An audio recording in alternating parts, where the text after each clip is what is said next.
এই যে শাড়িটি দেখতে পাচ্ছ, এই শাড়িটি দিয়ে আমি আজকে রথযাত্রা ঘুরতে যাওয়ার জন্য একটি ড্রেস বানাবো, গোপী ড্রেস। তো এই একটা শাড়ি দিয়েই আমি ব্লাউজ এবং লেহেঙ্গা আর চোনা তিনটাই এই একটা শাড়ি দিয়েই রেডি করব। তো চলো কেটে নিলাম। তো আমি এক কালারের শাড়ির মধ্যে শুধুমাত্র একটি হোয়াইট লেস দিয়েই আমি এটাকে একটা হাইলাইট করব।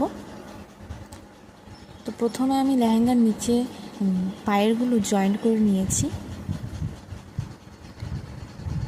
যদি ওড়না এক্সট্রা কিনতাম হয়তো ঘেরটা একটু বেশি হতো, কিন্তু আমি কোনো এক্সট্রা ওড়না ইউজ করিনি বা নেইনি। আমি এই একটা শাড়ি দিয়েই আমি ওড়নাটি বানিয়ে নিয়েছি। যে হোয়াইট লেস দেখতে পাচ্ছ, এই হোয়াইট লেসটা দিয়ে আমি ব্লাউজে হাইলাইট করে দিয়েছি।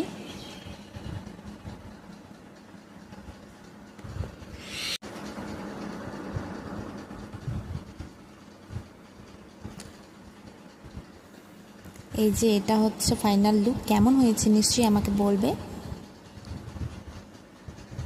আর যে একটা ভিডিও বানিয়ে ফেলেছি ঘুরতে যাওয়ার সময়, কেমন হয়েছে নিশ্চয়ই আমাকে বলবে। টাটা।